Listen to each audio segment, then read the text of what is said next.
আসসালামু আলাইকুম ওরহমতুল্লাহি ওবারাকাতু। আশা করছি যে যেখান থেকে আজকের ভিডিওটা দেখছেন ভালো এবং সুস্থ আছেন এবং মেডিকেল টেক বিডির পক্ষ থেকে আপনাদের সবাইকে স্বাগত। তো দীর্ঘ অনেক বছর জুড়ে আপনাদের জন্য ভিডিও তৈরি করছি এবং স্বাস্থ্য এবং সেবা খাতের চেষ্টা করছি আপনাদের জন্য কিছু কিছু অবদান রাখার জন্য। তো অনেকেই জানতে চেয়েছেন আসলে আমি কে, আমার পরিচয় কী, কোথা থেকে আমার বেড়ে ওঠা। সো সব কিছুই আজকের ভিডিওতে আপনাদেরকে জানানোর চেষ্টা করব এবং আমি কোথা থেকে পড়াশোনা করেছি সেই বিষয়গুলো আপনারা জানতে চান।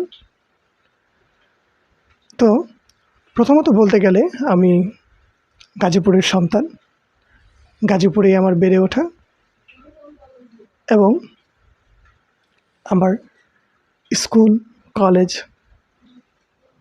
আমার এসএসসি, এইচএসসি, পিএসসি, জেএসসি সব কিছুই আমার গাজীপুরেই।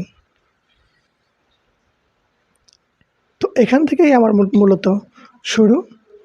আমি এসএসসি শেষ করে ফেলেছি 2017-তে এবং আমার এইচএসসি বা হায়ার সেকেন্ডারি স্কুল সার্টিফিকেট সেটা আমি মূলত শেষ করেছি 2019-এ। এরপরে আমি পড়াশোনা করেছি বাংলাদেশের স্বনামধন্য বিদ্যাপীঠ institute of health technology, Dhaka IST থেকে। 2019-20 ব্যাচের আমি মূলত স্টুডেন্ট ঢাকা আইএসটির। সেখান থেকেই মূলত আমি ফার্মেসি বিষয় নিয়ে অধ্যয়ন করি এবং এরপরে আমি আমার এই প্রফেশনাল জগতে ইন্টার্নশিপের জন্য বা মাঠ প্রশিক্ষণের জন্য আমি বাংলাদেশের স্বনামধন্য medical college Shaheed Suhrawardy medical কলেজে আমার যে মাঠ প্রশিক্ষণটা আছে বা ইন্টার্নশিপটা আছে সেটা সেখান থেকে শেষ করি। এই ইন্টার্নশিপ, মাঠ প্রশিক্ষণ এর মাঝামাঝি কিন্তু আমি আবার যে কাজটা করেছি বাংলাদেশের স্বনামধন্য মেডিকেল কলেজ ইউনিভার্সাল মেডিকেল কলেজে, প্রাইভেট প্রতিষ্ঠান, সেখান থেকে কিন্তু আমি আমার যে কর্মদক্ষতা সেটাকে বাড়িয়ে নেওয়ার চেষ্টা করেছি। অর্থাৎ সেখানে কিন্তু আমি জব করেছি। এরপরে কিন্তু আরও অনেকগুলো প্রতিষ্ঠানের সাথে আমার পথ চলা। এরপর হচ্ছে বাংলাদেশের আরও স্বনামধন্য প্রতিষ্ঠান ইম্পালস হসপিটালের সাথে আমি কাজ করেছি এবং বর্তমান সময়ে আমি বাংলাদেশের একটা ভালো হসপিটালের সাথে আমি এই মুহূর্তে সংযুক্ত আছি, নামটা বলতে যাচ্ছি না। তো এই ছিল মোটামুটি আমার ছোট একটা পরিচয়, আমি আমার জীবনে যতটুকু করেছি। বর্তমানে আমি বাংলাদেশ ফার্মেসি কাউন্সিলের আন্ডারে ফার্মেসিতে অধ্যয়ন করে একজন রেজিস্ট্রেশন প্রাপ্ত ফার্মাসিস্ট এবং প্রফেশনাল ফার্মাসিস্ট। তো আপনারা জানেন যে ফার্মাসিস্টের কাজ কী মূলত। তো যারা এই ভিডিওটা দেখছেন তাদেরকে একটু বলতে চাই, একটু ফার্মেসি নিয়ে বলবো, 2-1 মিনিট আপনাদেরকে একটু বলবো, যাতে করে যদি কেউ ফার্মেসি প্রফেশনে আসতে চান কতটুকু বেনিফিট আছে এখানে, প্রতিবন্ধকতা মূলত কী, স্যালারি কেমন, এই বিষয়টা অনেকে জানতে চান। তো যেহেতু আমি নিজে পার্সোনালি এখানে ইনভলভ, তো আশা করছি কিছুটা হলেও বোঝাতে পারবো। আরেকটা বিষয়, হ্যাঁ, আমি বাংলাদেশ যে ফার্মেসি কাউন্সিলের আন্ডারে যেহেতু কোর্সটা করেছি, সো আমি যদি চাই আমি এখান থেকে হায়ার এডুকেশনও নিতে পারবো। অর্থাৎ হচ্ছে যারা আমি যেটাকে আমরা বলি বি ফার্মটা কিন্তু আমি করতে পারবো। তো এটা আশা করছি আমার তেমন কোনো সমস্যা হবে না, বি ফার্ম করতে পারবো। এটা বাংলাদেশ ফার্মেসি কাউন্সিলের আন্ডারে এখন একদম বৈধ এবং বাংলাদেশ ফার্মেসি কাউন্সিল কিন্তু রেজিস্ট্রেশন পর্যন্ত আমাদের যে ডিপ্লোমার স্টুডেন্টগুলো আছে তাদেরকে দিচ্ছে। এতটুকু বলার ছিল। এখন আসি যে বাংলাদেশের যে প্রেক্ষাপট, এই প্রেক্ষাপটে আমি আমার যে সাবজেক্ট আছে, ফার্মেসি সাবজেক্টটা আছে, এটা নিয়ে পড়াশোনা করে কতটুকু বেনিফিটেড হচ্ছি বা আমি কতটুকু ক্যারিয়ার করতে পারলাম বা এই সাবজেক্টে পড়াশোনা কেমন ভ্যালুয়েবল, মানে চাকরির জগৎটা কেমন, তারপর হচ্ছে আপনার যেটা জব সেক্টরটা আছে সেখানে মূল্যায়নটা কেমন, সেটা একটু আপনাদেরকে জানানো উচিত বলে আমি মনে করছি। আপনারা জানেন বাংলাদেশ ফার্মেসি কাউন্সিলের আন্ডারে এবং বাংলাদেশ স্বাস্থ্য শিক্ষা অধিদপ্তর এবং বাংলাদেশ যে নিয়ম আছে, বাংলাদেশের যে রুলস আছে, সেই রুলস মেনেই কিন্তু আমাদের যে এই কোর্সটা আছে সেই কোর্সটা কিন্তু পরিচালিত হয়। এবং আপনারা জানেন যে বাংলাদেশের প্রায় প্রত্যেকটা আইএইচটি আছে, যে আইএইচটিতে কিন্তু আমাদের এই সাবজেক্টটি এই মুহূর্তে কিন্তু আছে। এটা আশা করছি যে একদম মোটামুটি সবগুলো আইএইচটিতেই আছে। এখন যে বিষয়টা আপনাদেরকে একটু বলতে চাই সেটা হচ্ছে আমার এই প্র্যাকটিক্যাল লাইফে আমি যত জায়গায় জব করেছি, মোটামুটি ফার্মেসির এই সাবজেক্টটার মূল্যায়ন কেমন। প্রথমত বলতে চাই, এখানে ক্লাসিফিকেশান আছে, শ্রেণী ভেদাভেদ আছে, জেন্ডার আমাদের যে বৈষম্য যেটাকে আমরা বলি, এটা এখানে আছে। আপনি যদি একজন মেয়ে হন এবং আপনি যদি এই মুহূর্তে আমার এই ভিডিওটা দেখেন, আমি বলবো যে আপনার উচিত ফার্মেসি সাবজেক্টটা ভেবে চিনতে নেয়া। তার কারণটা হচ্ছে বাংলাদেশের এই প্রেক্ষাপটে আপনি যদি গভর্নমেন্ট জব না পান তাহলে কিন্তু আপনার অনেক ঝামেলা হয়ে যাবে। ঝামেলা কী হতে পারে? আপনি এত কষ্ট করে আপনার এই পড়াশোনাটা চালাতে গিয়ে কিন্তু আপনার অনেক কষ্ট হয়েছে, আপনার টাইম ইনভেস্ট হয়েছে, আপনার মানি ইনভেস্ট হয়েছে। তার তুলনায় আপনি যদি একজন ফিমেল পার্সন হন, সেক্ষেত্রে কিন্তু আপনার জব খোঁজায় কিন্তু যথেষ্ট পরিমাণে একটা ঝামেলা হবে যদি আপনি হসপিটাল সেক্টরে জব করতে চান। এখন আসি যে ফার্মেসির এই সাবজেক্টটা নিয়ে মূলত কোন কোন সেক্টরে জব করা যায় সেটাতে আপনাদেরকে একটু বলা প্রয়োজন বলে আমি মনে করছি। আপনারা জানেন যে আমাদের মেডিকেল কলেজগুলো যে আছে, অর্থাৎ সরকারি মেডিকেল কলেজ বলেন, বেসরকারি মেডিকেল কলেজ আছে, সব জায়গায় কিন্তু ফার্মেসি একটা সেকশন থাকে। তো অনেকের আবার চিন্তাভাবনা এমন যে আমি ফার্মেসি পড়ে আমি নিজের নামের আগে ডাক্তার লিখব। তো বিষয়টা কিন্তু রং। হ্যাঁ, ফার্মেসি এই শিক্ষা যদি আপনি নিয়ে নিজেকে ডক্টর দাবি করতে চান, নিজের এই লেভেলের আপনি প্র্যাকটিস করতে চান, এটা কিন্তু একদম একটা বিভ্রান্তকর ধারণা এবং ভুল ধারণা। হ্যাঁ, আপনার মেডিসিনাল নলেজ থাকবে, ক্লিনিক্যাল নলেজ থাকবে, তার মানে এই না যে আপনি নিজের নামের আগে ডক্টর লিখতে পারবেন বা এই টাইপসের কিছু। তো এখন যে বিষয়টা আপনাদেরকে একটু বলার প্রয়োজন সেটা হচ্ছে, আমি বললাম কোন কোন সেক্টরে কাজ করতে পারবেন। সরকারি বা বেসরকারি যে কোনো মেডিকেল কলেজে আপনি জব করতে পারবেন, সরকারি চাকরি করতে পারবেন, প্রত্যেকটা হসপিটালে জব করতে পারবেন। পাশাপাশি আপনি যে মডেল ফার্মেসিগুলো আছে সেখানে আপনি ফার্মাসিস্ট হিসেবে নিয়োগ পেতে পারেন। এর বাইরে ফার্মাসিউটিক্যালস আছে বাংলাদেশে। আপনারা জানেন যে আমাদের দেশে অনেক ফার্মাসিউটিক্যালস আছে, প্রায় 250-র মতো প্লাস হতে পারে। তো অনেক কিন্তু ফার্মাসিউটিক্যালস আছে। এই ফার্মাসিউটিক্যালসগুলোতে কিন্তু আপনারা জব করতে পারেন এবং আমাদের এই ডিপ্লোমা শিক্ষা ব্যবস্থা, এখান থেকে আপনি পাশ করে কিন্তু এই সুযোগটা থাকছে। কোন কোন রেপুটেটেড ফার্মাসিউটিক্যালস কোম্পানি আছে যারা এই সুযোগটা দেয়, আমি আপনাদেরকে একটু বলে দিই।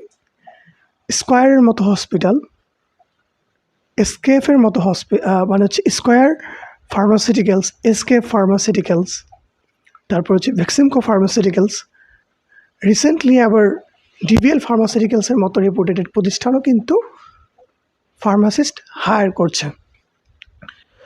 তো মোটামুটি ধারণা করা যাচ্ছে যে ডিপ্লোমা এই এডুকেশন পড়াশোনা করে আপনি চাইলে আপনার যে যোগ্যতা আছে সেটাকে অ্যাপ্লাই করতে পারবেন ফার্মাসিউটিক্যালসে, কোনো মেডিকেল কলেজে।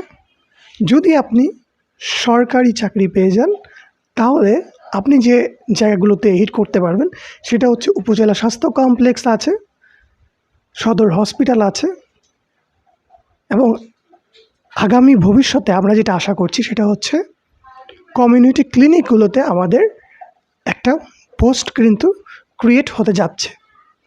এটা আমরা চাই, এটা আমরা জোর দাবি জানাবো আমাদের স্বাস্থ্য অধিদপ্তরে যাতে করে পোস্ট ক্রিয়েটের মাধ্যমে আমাদেরকে নিয়োগটা দেওয়া হয়। পাশাপাশি ফ্যামিলি প্ল্যানিংয়েও কিন্তু আমাদের এই জব সেক্টরে কিন্তু আমাদের জব আছে, বা আমাদের অ্যাপ্লাই করার মতো, আমাদের যোগ্যতা অ্যাপ্লাই করার মতো কর্মক্ষেত্র কিন্তু ফ্যামিলি প্ল্যানিংও আছে, এবং ফ্যামিলি প্ল্যানিংয়ের নিয়োগটাও কিন্তু দেওয়া হয়ে থাকে। আশা করছি বিষয়টা বুঝতে পেরেছেন। তো এখন আসি যে এই যে শ্রেণী বৈষম্য, মেয়েদেরকে নেওয়া হয় না, এটা নিয়ে দু একটা লাইন বলতে চাই। যদি আপনি হসপিটালের কথা চিন্তা করেন, আমি হসপিটাল সেক্টরের কথা বলছি, নট ফার্মাসিউটিক্যাল ইন্ডাস্ট্রির কথা আমি বলছি। হসপিটালগুলোতে যে বিষয়গুলো হয়, আপনারা জানেন যে ইনডোর এবং আউটডোর দুইটা সাইড থাকে, এবং এক্ষেত্রে কিন্তু আপনারা জানেন যে ব্যাপক পরিশ্রমের কাজও কিন্তু করতে হয়।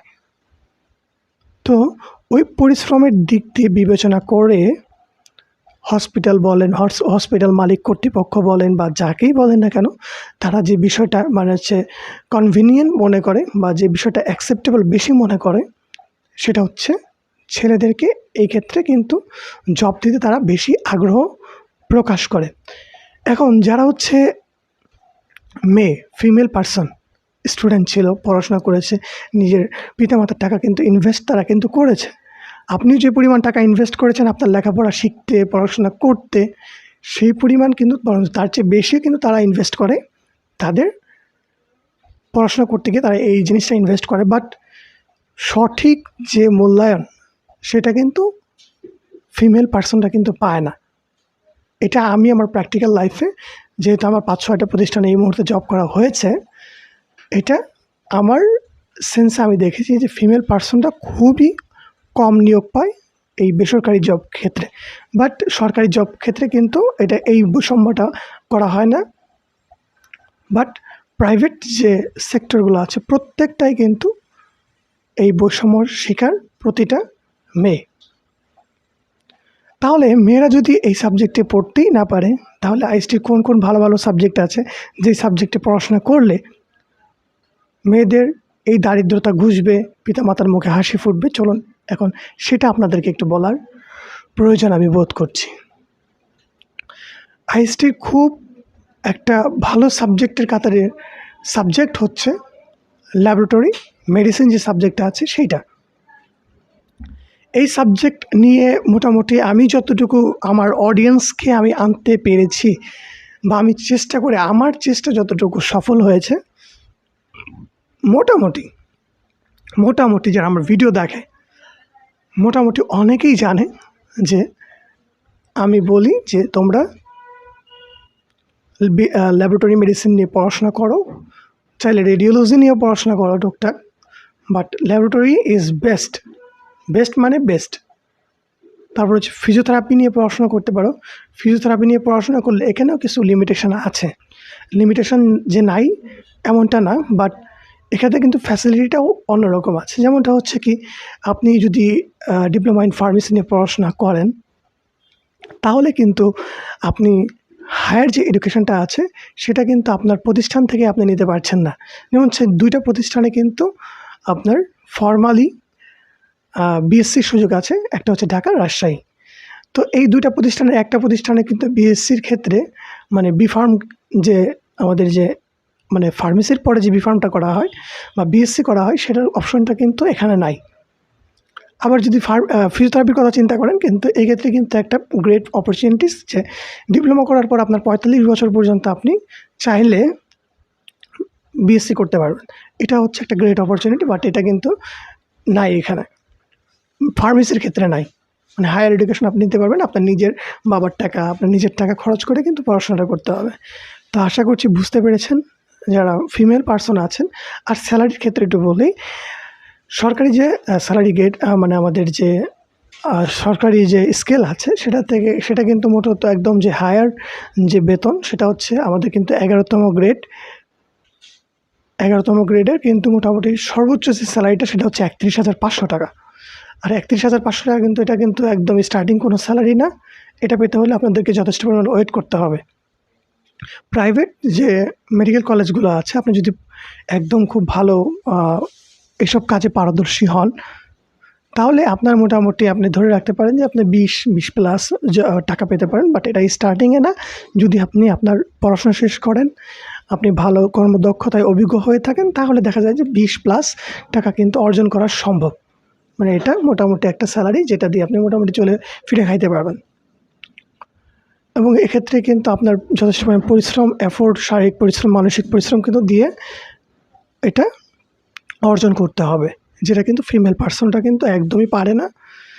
এবং আউটডোরে তাদেরকে খুব কমই নিতে চায়, ইনডোরে খুব কম নিতে চায়। তো আশা করছি আমার যে প্রফেশন আছে সেটা কিন্তু আমি আপনাদেরকে বললাম, এবং আমার যে অভিজ্ঞতা আছে, বাস্তব অভিজ্ঞতা, সেগুলো আপনাদেরকে বলার চেষ্টা করলাম। আশা করছি বুঝতে পেরেছেন। আফটার যে আমার চিন্তাভাবনা, আমার এই মেডিকেল টেক বিডি নিয়ে যে চিন্তাভাবনা, আপনারা জানেন যে আমাদের একটা কোচিং ব্যাচ আছে, প্রতি বছরই আমরা এটা রান করি।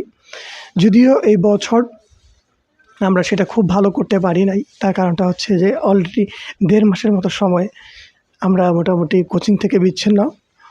মানে হচ্ছে এই বাংলাদেশের যে পরিস্থিতি আছে, সেই পরিস্থিতিতে আমরা খুবই কম এফোর্ট দিতে পেরেছি আমার স্টুডেন্টদের প্রতি। সবার প্রতি আমার দুঃখ ভরা মন, আমার সরি, সবাইকে আমি সরি বলছি। চেষ্টা করব যে আপনাদের জন্য, যেহেতু এখন সময় আছে, আমি আপনাদের জন্য আবার নতুন আপনাদের সাথে এঙ্গেজড হয়ে ইনশাআল্লাহ আপনাদেরকে আবার হেল্প করার চেষ্টা করব। দোয়া করবেন আমার জন্য, আমি যাতে সবার কাছে অ্যাকসেপ্টেবল হই, সবার জন্য কিছু করতে পারি, দেশের জন্য কিছু করতে পারি, দেশের মানুষের জন্য কাজ করতে পারি। দেখা হচ্ছে পরবর্তী কোনো ভিডিওতে। সে প্রত্যাশা আজকের মতো এখানে বিদায় নিব। আর হ্যাঁ, নতুন চ্যানেল, ছোট চ্যানেল, আমাদের এই চ্যানেলটা আপনারা সাবস্ক্রাইব করে দিবেন, বেল আইকনটি বাজিয়ে দিবেন পরবর্তী ভিডিওর নোটিফিকেশন পাওয়ার জন্য। আসসালামু আলাইকুম ওয়া রাহমাতুল্লাহি ওয়া বারাকাতুহু।